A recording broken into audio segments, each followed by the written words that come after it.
Okay. So, today we're going to talk about a subject that's hardly discussed at all in your book, but I think it's really cool. And it really helps us obtain an intuitive understanding of how the statistical mechanics stuff works.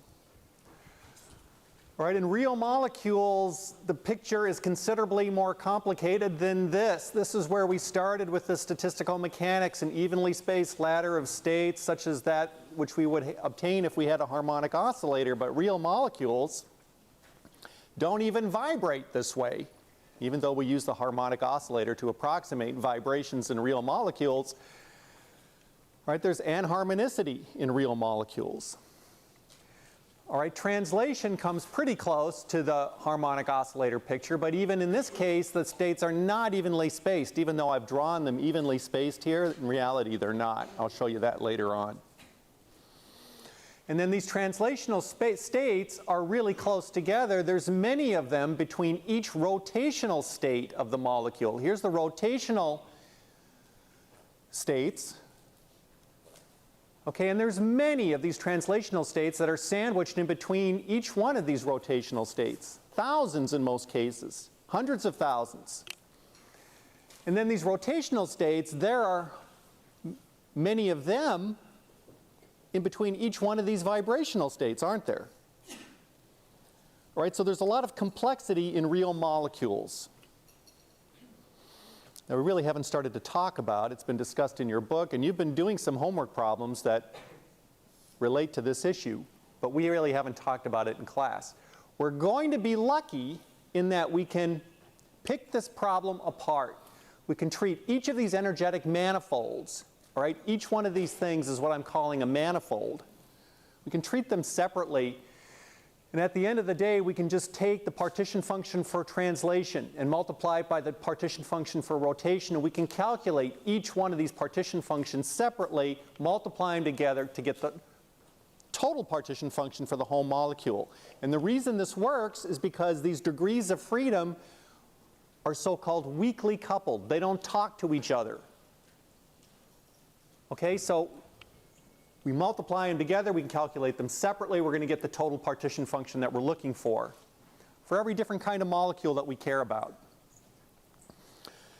Now, we're going to start talking about that later on today, but in this lecture we're going to talk about a shortcut to calculating not this guy, but something related to him, the heat capacity and the internal energy.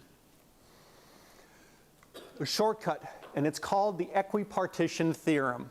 I think this is discussed right at the end of chapter 13, but it's discussed very briefly, not in enough detail to really understand. And then at the end of this lecture, we'll start to talk about the translational partition function. Okay, so when your book talks about the equipartition theorem, it concentrates on the internal energy of a particular molecule or the internal energy of a mole of molecules.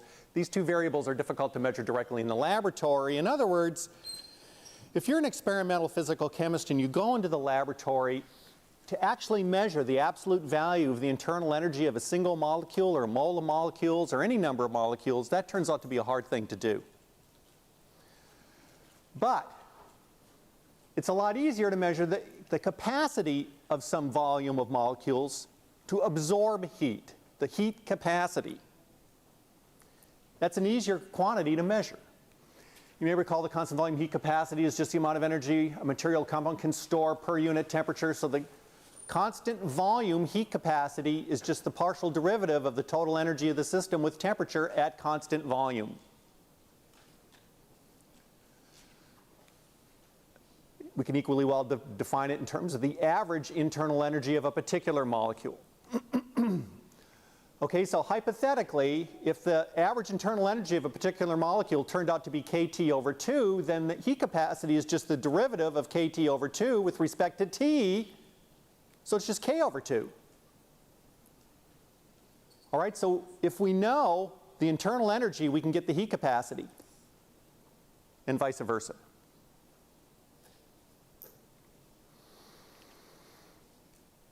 Now,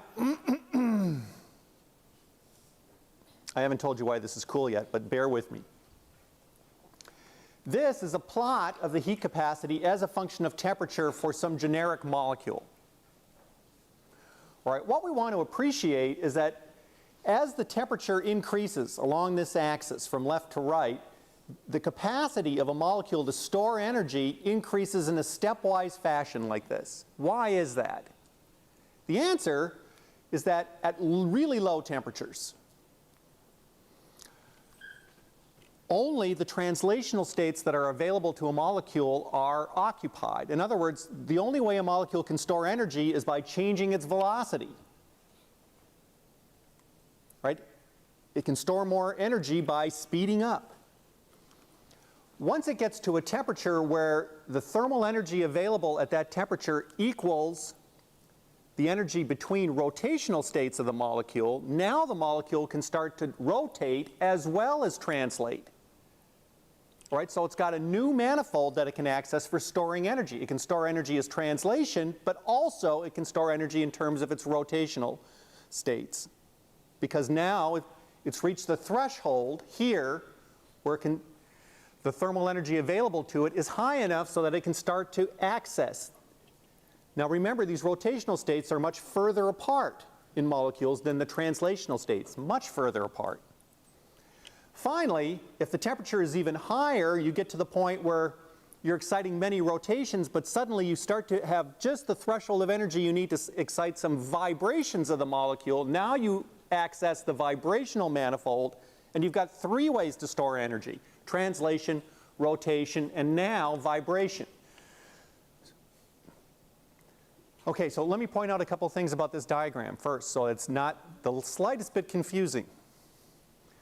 There's no units here, all right, but the units for this constant volume heat capacitor are either K, in other words, 7/2 K, 5/2 K, 3/2 K. If we're talking about a single molecule, the units are in terms of K. If we're talking about a mole of molecules, they're in units of R, because 1 mole, Avogadro's number times K is R, isn't it? Okay, so even though it doesn't say what the units are here, that's 3/2 R if we're talking about per mole. These guys, these temperatures here, are the characteristic temperatures in your book called theta sub V and theta sub R. This is the characteristic rotational temperature and the characteristic vibrational temperature.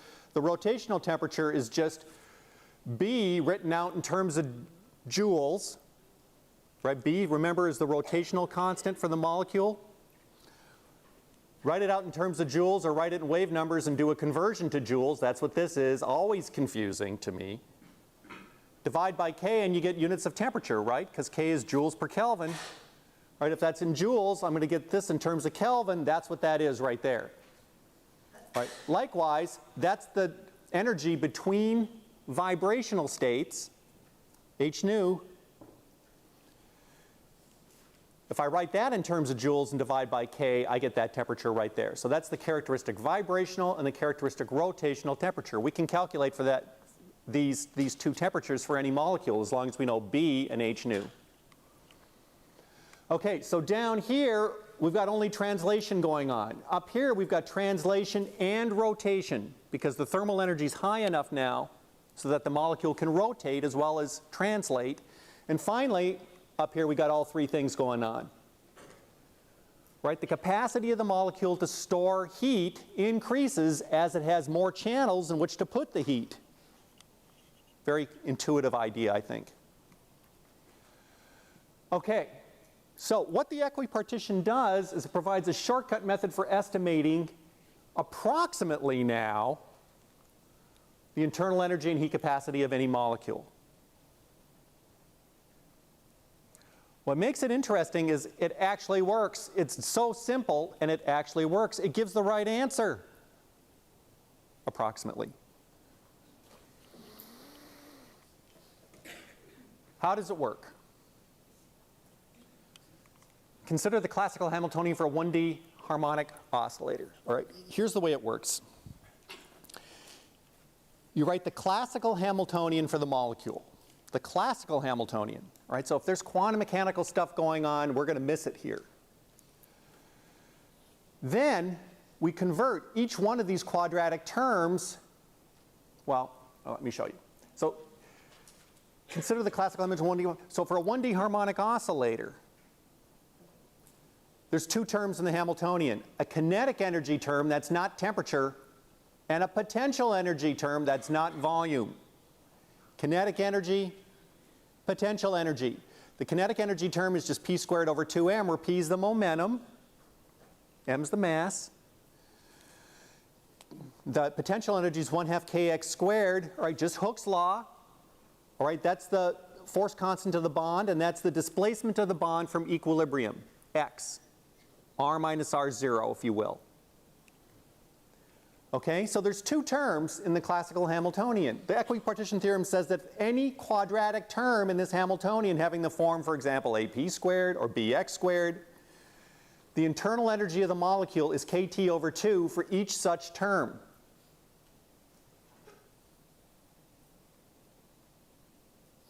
How could it be that simple? I mean, any term at all, I just take the term and I multiply by kT over 2 and that's the internal energy? Yes. All right, and that's going to work? Well, we'll see. Okay, so the problem of applying the equipartition theorem comes down to writing this classical Hamiltonian correctly, figuring out how many modes there are, right, that are actually participating in the energy storage, and then assigning each one this magic number, kT over 2, or if you've got a mole, RT over 2. Right? It's pretty easy. Now you recall that heat capacity is just the amount of energy. Yes, we just said that. Okay, so if there's one term, if there's one quadratic term in the classical Hamiltonian, then this internal energy is kT over 2 and the heat capacity is K over 2 for a single molecule, or R over 2 for a mole of molecules. Yes, just said that. Okay. So let's calculate something. Right, now all molecules translate, and their classical Hamiltonian in 3 dimensions for translation is just this. P of x squared, the momentum in x squared, momentum in y squared, momentum in z squared divided by 2 times the mass. Same for every molecule. How many quadratic terms are there? 3. 1, 2, 3. Equipartition tells us that that translation contributes 3 kT over 2 to the internal energy of a single molecule. 3 because there's 3 quadratic terms. Okay, so the internal energy of a single molecule is going to be this, the internal energy of a mole of molecule is going to be this, and the heat capacity is just going to be a derivative of that with respect to T. It's going to be 3R over 2. I just leave the T out. The contribution of molecular translation to the heat capacity is 3R over 2 for every molecule. Well, yeah, look at that. All right, 3R over 2. That's why that's 3R over 2. Now, is that only approximately correct? No, that's exactly correct. I'll show you in a second. Well, I'll show you at the end of the lecture. Okay, so this is also the total heat capacity for all monoatomic gases, obviously, because a monoatomic gas can't store energy any other way. It can't rotate, it can't vibrate, and so this is the whole story for a monoatomic gas, like neon or argon. All right, it can't do anything else. All right, so this is the heat capacity of a noble gas, for example. Full stop. There are no bumps. That doesn't happen, and that doesn't happen. It's just boom. Okay, for molecules with more than one atom, vibration and rotation can also contribute to the heat capacity, but vibration doesn't turn on until the temperature approaches the characteristic vibration temperature. Same thing's true for rotation. Rotation doesn't turn on. When I say turn on, I mean it doesn't contribute to the heat capacity. So for a linear molecule, let's say that we're at a temperature that's higher than the rotational characteristic temperature, but lower than the vibrational characteristic temperature. In other words, rotation is turned on, but vibration isn't. All right, at moderately low temperature, this turns out to be the case. Let's say below about 100 wave numbers in thermal energy. All right, so the Hamiltonian for rotation of a linear molecule now has got two terms. It can rotate in x and it can rotate in y. These are the moments of inertia, these i's. So that should be I sub x and I sub y. Okay, how many quadratic terms are there here? Two. Could it be that simple? Rotation about the x-axis, rotation about the y-axis. That's the whole story. Okay, so the internal energy of rotation now is going to be 2 times kT over 2. Or for molar molecules, 2 times RT over 2. That's amazingly simple, isn't it? So the heat capacity, then, the total heat capacity for the molecule in this temperature range has got 2 contributions to it. Here's the translational contribution, 3R over 2. That's always the same. That's always going to be 3R over 2. All right. Here's the rotational contribution. Boom. All right. It's 2R2 over 2 because the molecule's got 2 ways it can rotate. It can rotate in x, like it can tumble, or it can rotate in y. There's actually 2 coordinates that can rotate orthogonally to one another. Right? Can it rotate along its axis like this? No. No. But it can rotate. If it's oriented like this, it can rotate like that, or it can rotate like that, right? That's the x and y rotation that we're talking about. So the total heat capacity is just that sum of these two things, 5R over 2. There's no vibrational contribution because we're way below the characteristic vibrational temperature. We said we're in this range here. We're way below the temperature where vibration would turn on. Okay, we're up here. All right? That's 5 over 2. Yes, that's just what we calculated. All right, so it looks like this plot probably applies to a linear molecule, because if it wasn't a linear molecule, this wouldn't be 5R over 2. It would be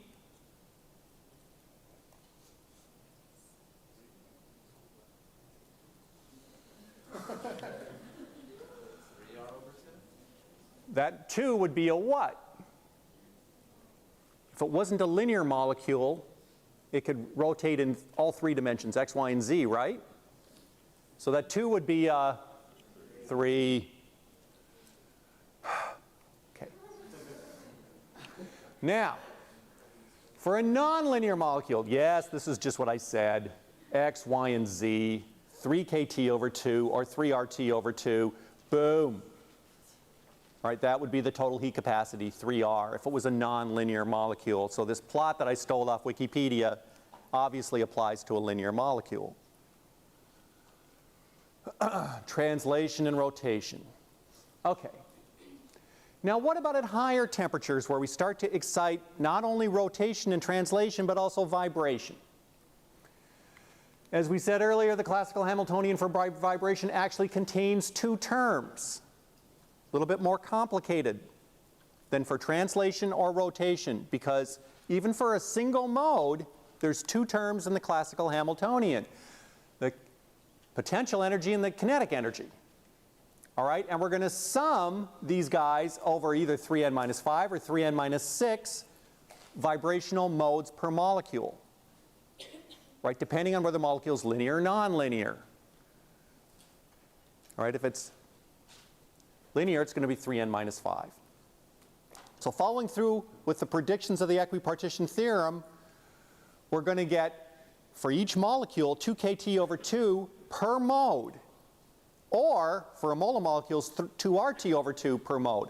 2 kT over 2 per mode. All right, because the classical Hamiltonian contains 2 quadratic terms for each mode. So following through the predictions of the equipartition theorem, we've got translation. For a nonlinear molecule, we've got rotation, right? 3 for x, y, and z. And we've got a contribution from vibration, which is going to be either 3n minus 5 for linear molecules or 3n minus 6 for nonlinear molecules. That's translation, rotation, and vibration, and so the total is going to be that. So shouldn't it be nonlinear molecules this slide? Shouldn't it be what? Shouldn't this formula be for nonlinear molecules this slide? So 3n minus 5 is nonlinear molecules. 3n minus 5 is nonlinear molecules. Yeah, sorry. Right, sorry. Yes. Got to fix that, sorry. That should be nonlinear. Okay. So for example, for a diatomic molecule, oh, that should be 3n minus 6.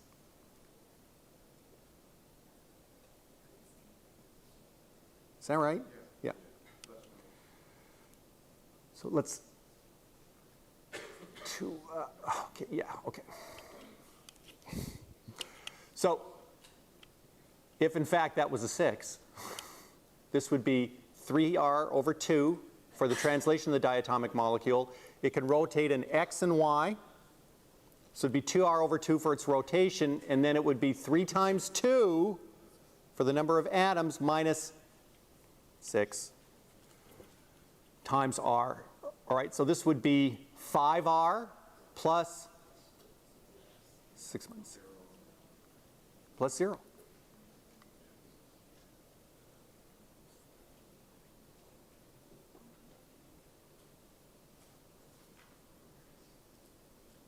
Okay.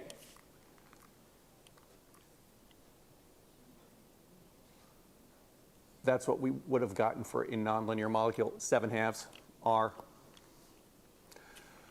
Let's do some examples.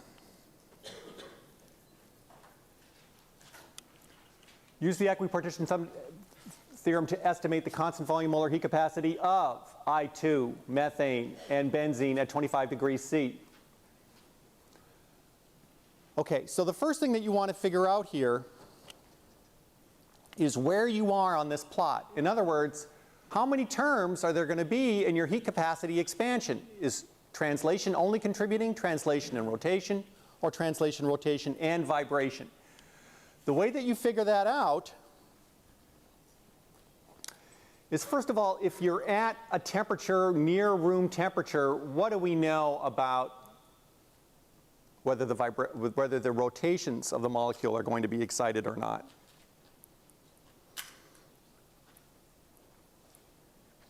How much thermal energy is there at room temperature? What's kT at room temperature? In any units that you want to use. Bless you. How much thermal energy is there at room temperature in wave numbers? 207. Right. 207 or 200 roughly. Right? 200 wave numbers. What is the energy spacing for rotation of a moderately sized molecule? Round numbers. Energy spacing for rotation. What's B? Is it 1,000 wave numbers?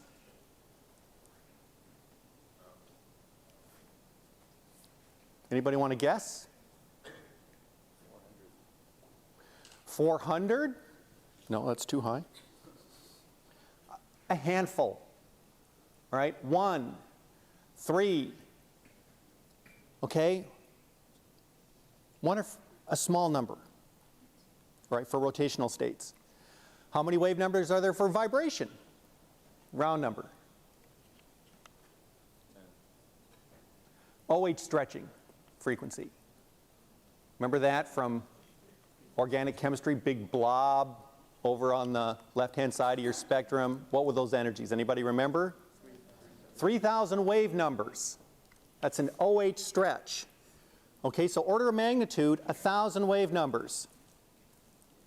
All right, so 1 or 2 for rotation, 1,000 for vibration.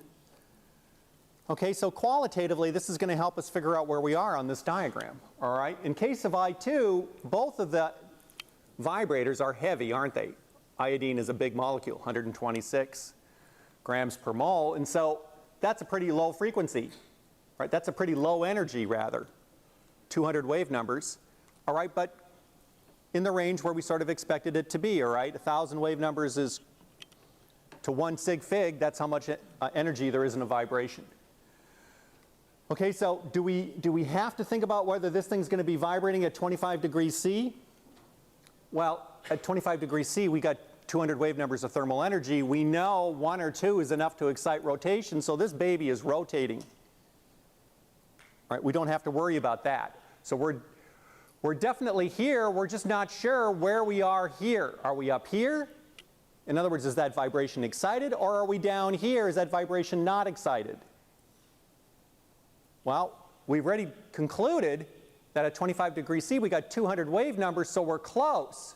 Will the vibration of I2 contribute to the heat capacity? Well, if we're not sure, we can calculate the characteristic temperature from this 214 wave numbers. We just have to convert 214 to joules, divide by K, and we get 308 Kelvin. Right, that's a little bit higher because that's not 200 wave numbers, it's 214, so that's why that's 308. Okay, and so we're right here. All right, this line turns out to be 308. All right, and we're just below that.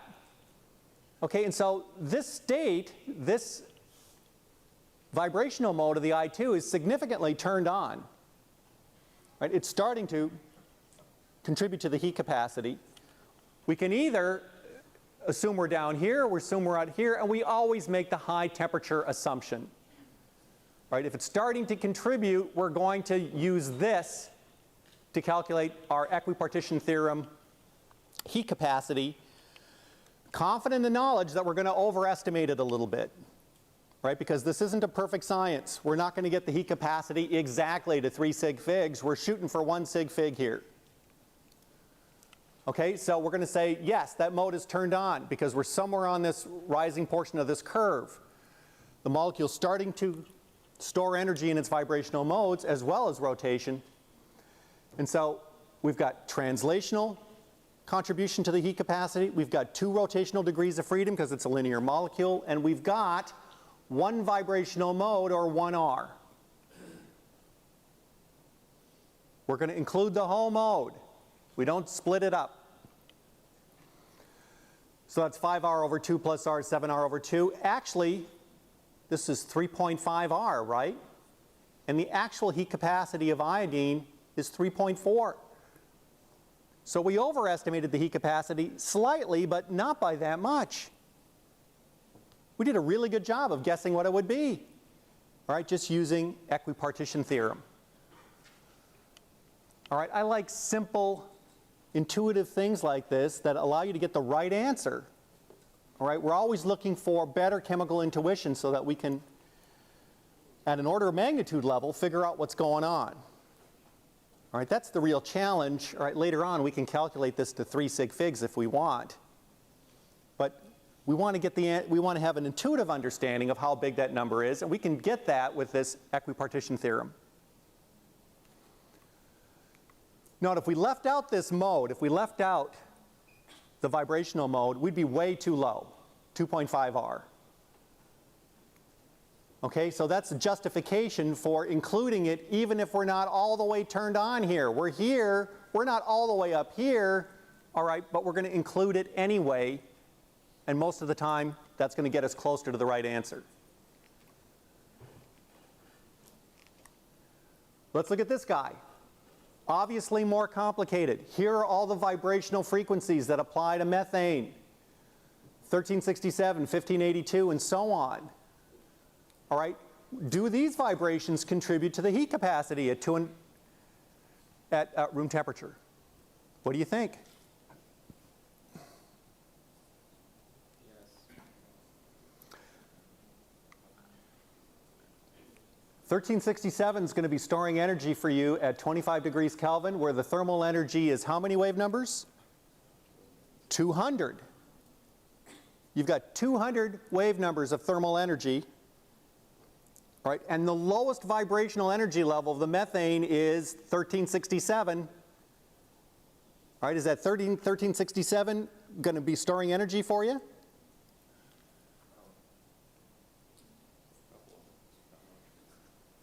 No. 200 wave numbers, 1300 wave numbers. You need 1300 wave numbers of thermal energy before this thing gets turned on. Right? Not sure? Plug in, take the lowest one of these numbers. Take the 1367, plug it in, convert it to joules, divide by K. 1367 is the lowest one. 1966 degrees Kelvin, that's how hot it would have to be for this lowest mode to get turned on. All right, so at 298 K, it's not on. You see why? It's just the energy is too high for this vibration. It's not getting excited at 298. Okay, so we're not up here. All right, we're going to assume none of these guys is turned on. We are right here. In other words, rotations are turned on, but no vibrations are turned on. All right, that's the hard part of this little calculation, is figuring out what do you include. You include the vibrations or not? You're almost always including translation and rotation. Right, unless you're at a really low temperature, right, you're including translation and rotation. All right, the question is usually concerns vibrations. Which ones are turned on, which ones aren't? Some might be turned on, others are not. Okay, so the heat capacity is going to be translation plus rotation. This is not a linear molecule, so that's a 3. And then we're going to include no vibrational modes because they're all at energies that are too high. So we're going to predict the heat capacity is 3R, and the reality is, for methane, it's 3.2. Okay, so the reality is these vibrational modes are contributing a little bit. We neglected them, but in reality they're contributing a little bit. We miss that, but we get awful close. We get the right answer to 1 sig fig.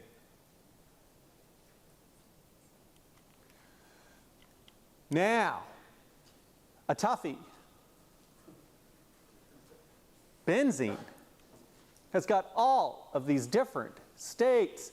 Pay attention to this column. This is the actual frequency. 1100, 3000, 1300. Okay, should we include any of these in our, is benzene going to be storing energy in any of these modes right here? They're all too high. How much thermal energy is there at room temperature? 200. Never forget that number. All right, what about here? Here's another mode, the CH out of plane WAG, 600 wave numbers. Huh. It's a little bit higher than 200, but not way higher, right? 3,000, forget it. 1,000, forget it. 900, very high. 684. Another one that's a little bit lower than all the rest. 1,400, 1,100. All right, why don't we see what happens if we include 2 modes? All right, we'll include this guy, 684, and we'll include this guy, 651. All the rest of them are much higher. Let's see how close we get. So let's go with 651 and 684 wave numbers only. Translation, rotation, it's a nonlinear molecule. So that's a 3. If it was linear, it would be a 2. Right? 2 times 2. Because, and I would have to tell you this, there's no way that you could know, each one of these modes is doubly degenerate. All right, so there isn't one 651 wave number mode, there's 2.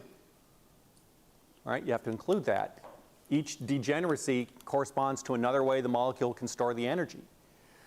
All right, so there's really 4 here, so it's 4R. So 7R would be the total heat capacity that we estimate if we include 2 modes and forget all the rest. And you can see we don't quite get 1 sig fig of accuracy. The actual heat capacity is 8.8. So that means benzene can use some of these modes at sort of 1,000 wave numbers. They can contribute a little bit to the heat capacity, even though we're at way lower temperature. Right? We're at a thermal energy of 200 wave numbers. We shouldn't be turning these things on until we get to 1,000, but they get tickled a little bit even at this low temperature. They contribute a little bit. That's the difference between the 7 that we calculated and the 8.8 that benzene actually has. Should we have included that 900 wave number Yes, we should have, but let's go back and look. All right, these guys, where's the 900 wave number mode? Yeah, you know, who's going to know? All right, you can't expect it. In reality, if we include the 900 wave number mode, we're going to get closer to the right answer, but how would we know that? So this is a very approximate art. All right, and in this particular case, it wouldn't be exactly clear which modes to choose and which ones to not choose. All right, and it can even be more complicated than this. All right, but in many, for simpler molecules, right, in most cases, it's fairly obvious which modes to include and which ones not to include. Now, the way most people treat equipartition theorem is they just include all the modes. The equipartition theorem gives you the high temperature limit for the heat capacity. Okay, and you can see where it would. All right, if you include all the modes, then the molecule has to be really hot before it can access all these modes, in the case of benzene. Okay, definitely a quiz question on this coming at you for Friday. Okay, now, with that intuition,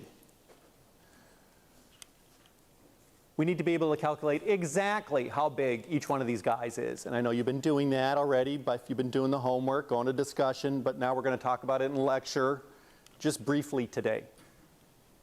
We're going to start by talking about translation. Here's a molecule. That's the translational energy for it moving in 3 dimensions. This is my my little pay no attention. And the quantum mechanical gas energies are given by the particle in the box model. So here's the classical, right? If we know the velocity in x, y, and z, we can calculate the kinetic energy. Okay, but quantum mechanically, we use the particle in the box, all right, where these are the dimensions of the box. Lx, Ly, that should be not x. Lz, that should be not x. Sorry, y. And these are the quantum numbers for each of those dimensions. All right, remember this? Way back probably from fall quarter. Okay, so these are what those wave functions look like, for goodness sakes, in 3 dimensions. All right, blast from the past. So now we're going to concentrate attention on ideal monoatomic gases just for the moment. Such gases have no internal energy in form of rotations or vibration. We'll assume that just the ground electronic state of the system needs to be considered in our analysis. So one of the tacit assumptions we've been making for the last 20 minutes is that the electronic states of the molecule are not contributing anything to the heat capacity because we're only occupying a single electronic state. Now, for some molecules, that would be a bad assumption, but there's relatively few where you've got low-lying electronic states that contribute to the heat capacity. We talked about one, NO, right? But there's very few examples like that.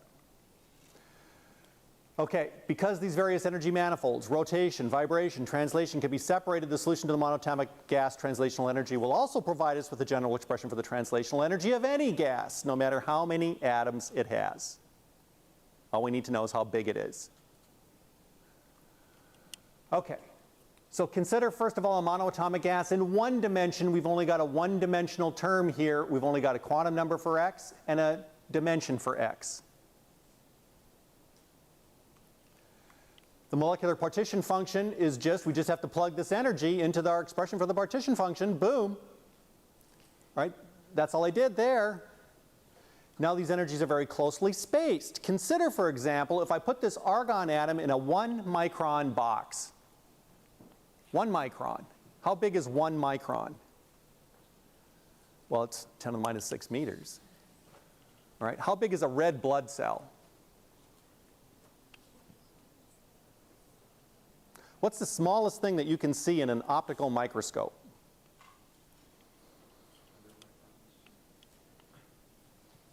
Anybody know? You got an optical microscope. Let's say you buy the world's best Zeiss optical microscope. You pay $12,000 for it. It's got objectives like beer cans on it. All right, you look through it, what's the smallest thing that you can see? What's the smallest size of the thing that you can see? How many people have had microbiology class? Come on, you guys. Microbiology people should know the answer to this.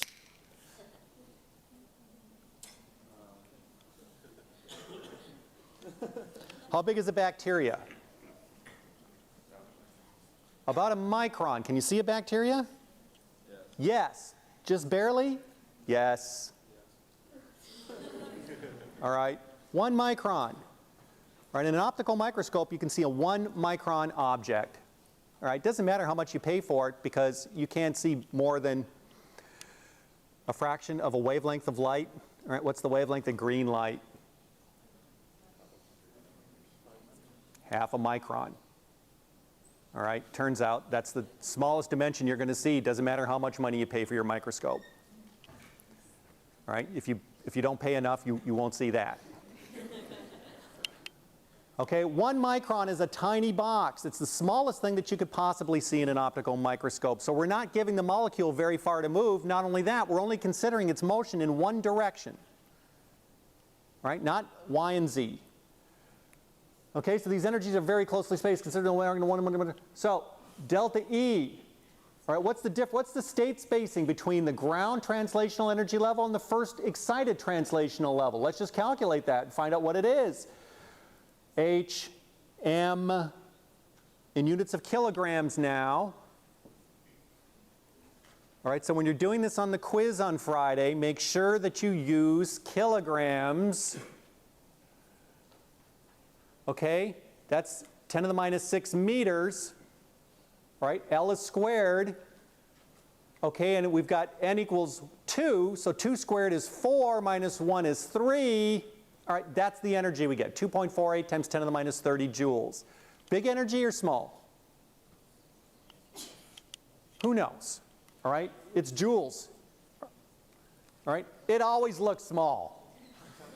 All right, if it was big, it'd be 10 to the minus 20, 10 to the minus 18. It still seems like a small number. All right, we convert it to wave numbers. We know that's small. All right. 1.25 times 10 to the minus 7 wave numbers. Tiny unit of energy, right? One wave number to get the molecule to rotate. 10 to the minus 7. Okay, so the state spacing is really, really tiny. All right, here's a log scale. Here's 2.48 times 10 to the minus 30. It's right there. All right, as I increase the quantum number, I'm looking at the state spacing for higher and higher. Look what happens. All right, the states even get closer together. Okay? So these states are quasi-continuous. There's a tremendous density of states. They're so close together that they're almost a continuous distribution. All right, and since that's the case, we can turn this summation into an integral. We're going to integrate over all the states, 0 to infinity. All right, just move that guy into the integral, and we're going to integrate across all of the states, n sub x. And we're going to use a little trick to get the integral right. And when we plug everything in, we're just going to substitute alpha for everything here except for n, because n is the integration variable. Okay, and when we do that, and we evaluate what q is equal to, this is the expression that we get. After integration, we find out that the partition function for one dimension is just the dimension divided by h root 2 pi m over beta. All right, now we can calculate exactly what the partition function is in one dimension, as many sig figs as we want. This is the translational partition function in one dimension for any molecule. Any molecule. All we need to know is its mass. Okay, calculate the partition function in one dimension for an argon atom confined to a 1 micron one-dimensional box at 300 degrees Kelvin. Boom! Okay, 10 to the minus 6, 1 over kT, right? We have to know T, it's 300. We have to know M in units of kilograms. Kilograms. Am I emphasizing this point enough? We want the mass of one atom, so we divide by, so if I look on the periodic table, it says 39.948 grams per mole, but we're going to write down kilograms. We're not going to forget that. Or we're going to get none of the above when the right answer is actually right there. Okay? And so when we calculate this number, it's 62,000. There's 62,000 translational states in this 1 micron box. Amazing. All right, there are, in principle, 62,000 thermally accessible translational states at room temperature in this 1 micron box. That's a large number. Okay. What if it was a three-dimensional box? Well, we just have to cube the same expression we just derived. We cube it so that that's not a square root anymore. It's 3/2. And now we have to include Lx, Ly, Lz. Got to cube the h as well. Okay, we cube everything because the translational partition function overall is just qx times qy times qz. They're separable. Okay, and so this is just the volume, obviously. And so if I just move things around, that's the expression that I've got. And there's an even simpler expression. If I substitute something called the thermal wavelength, and you've seen all this already. If you've been looking at the homework problems, we talked about the thermal wavelength already. All right, this is just a way to parameterize this equation a little more conveniently, because if we define the thermal wavelength this way, then the translational partition function is just that. Really, really easy to remember. Okay, and so we can calculate the energy from this by using the equation that we derive, the least intuitive equation in chemistry. Okay, Q is just this, so we can plug that in for Q. Where did we do that? There, we did it right there. There's Q. Okay, so it's just thermal wavelength cubed over V, dd beta of V over the thermal wavelength cubed, with the thermal wavelength cubed equal to that. All right, and if you trust me, all right, that's what we get for the internal energy for, it should be a mole. This should be the average internal energy, because we got K here, unless we use N equal to Avogadro's number. Okay, so the bottom line is, this is 3/2 RT for 1 mole. Well, we knew that from Equipartition Theorem, didn't we? Right. It's 3/2 RT for translation. Now we've proved that that's exactly right. Okay, what is that? 100 slides. Pretty good. So we'll